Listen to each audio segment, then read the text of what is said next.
I got into North Campus at Delhi University and I honestly prepared for CUET in just 30 days. So if you think कि अभी बहुत late हो गया है या you don't have enough time, then this video is going to help you a lot. Hi, I am Arshita and I am currently a BCom student at Kirodimal College, Delhi University. In this video, I'll tell you exactly how to prepare for CUET in 30 days, कौन सी books use करना है, PYQs कहाँ से मिलेंगे और बाकी सब कुछ. Don't prepare randomly. Try to make a plan so that will make your preparation more organized. See, you still have enough time.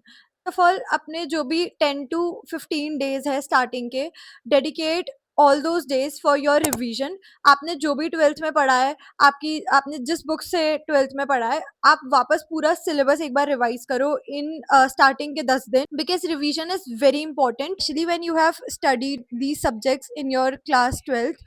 So don't start everything from scratch. Take around 10 days and revise your whole syllabus subject wise. In these days, don't rush for mocks or too many questions. Just focus on revision and focus on understanding and revising the concepts clearly. Then once your revision is done, then start practicing. Now you should start solving question banks and MCQs. सबसे common doubt कि which books to use for CUET, because you all know that CUET के लिए सबसे ज़्यादा suggested book is NCERT. But honestly speaking, मैंने CUET के time पे NCERT हाथ भी नहीं लगाई थी and I still scored 100 percentile in accountancy and BST. Now let me tell you why. तो बेसिकली मेरे स्कूल में एनसीईआरटी 11th और 12th में फॉलो नहीं होती थी. When CUET came, I was so confused because everybody was suggesting NCERT and I have not even touched it. So I was very confused. But then I thought कि अगर मैं अभी NCERT करने जाऊंगी तो I don't think कि मेरा पूरा syllabus हो पाएगा और मैं revise भी कर पाऊंगी. मेरे पास सिर्फ 30 to 40 days थे. So what I did was, so मैंने जो मेरी 11th और 12th में books पढ़ी थी, मैंने first 10 to 15 days वही पूरी बुक्स रिवाइज करी एंड पूरा सिलेबस जो भी सीयूईटी में आने वाला था वो रिवाइज किया. Now after revising, it's very important to solve mock tests and PYQ. So for that आप लोगों को भी बहुत कंफ्यूजन होगी कि मॉक टेस्ट के लिए कौन से क्वेश्चन बैंक्स फॉलो करने चाहिए. जब आप सारे रिवीजन के बाद क्वेश्चन पेपर सॉल्व करने के लिए जाओगे तो आई वुड सजेस्ट सबसे पहले ओसवाल की जितने भी क्वेश्चन बैंक्स है सारे सब्जेक्ट्स की वो ले लो, और उसके बाद आप एक टेस्ट रोज देना उसका. एंड टेस्ट देने के बाद जो जो क्वेश्चंस आपके गलत हुए हैं, आप उन सब कॉन्सेप्ट्स पे फिर से जाओ और वो पूरे के पूरे कॉन्सेप्ट फिर से पढ़ो. And one most important thing, सिर्फ मॉक्स देना इनफ नहीं होता, उनको एनालाइज करना इज इक्वली इम्पॉर्टेंट. सो जो भी आपकी मॉक्स में मिस्टेक्स हो रही है, जो भी क्वेश्चंस गलत हो रहे हैं, just note it down in a copy and उनके कॉन्सेप्ट्स वापस जाके रिवाइज करो. That is very important.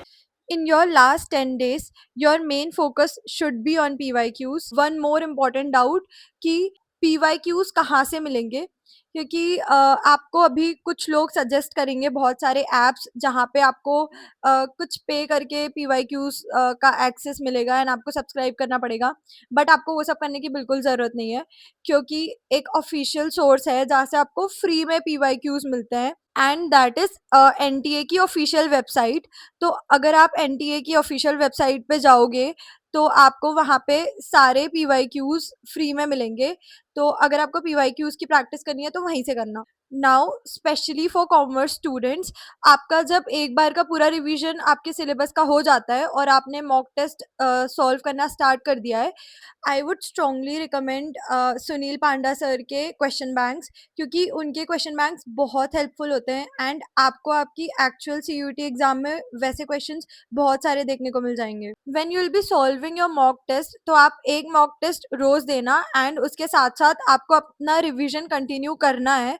एक बार रिवाइज करने के बाद भी आपको जो आप के वीक एरियाज है या फिर जो टॉपिक्स इंपॉर्टेंट होते हैं आपको वो बार बार रिवाइज करते रहना है. सो लास्ट के 10 to 15 डेज में try to solve as many PYQs as possible, because आपको उससे एक बहुत अच्छी अंडरस्टैंडिंग होगी कि आपका पेपर पैटर्न कैसे आ सकता है. So overall, you don't need too many resources. Just focus on what you have already studied. उनको अच्छे से analyze करो and solve as many PYQs as possible.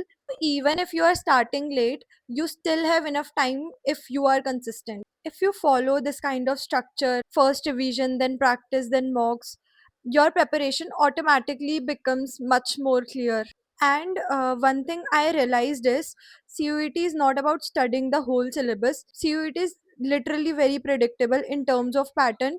So try to solve as many PYQs because pattern almost every year same होता है. Generally important topics repeat होते हैं. Also last 5 days में कुछ नया start मत करना. Just revise because you have the choice to skip some questions, so use it wisely. So yes, this was my complete CUT strategy and how I studied for those last 30 days. So if this video helped you, do subscribe, and if you have any sort of doubts, do let me know in the comment section. I'll definitely try to help you. Stay consistent and I'll see you in the next video. Till then, all the best for your preparation.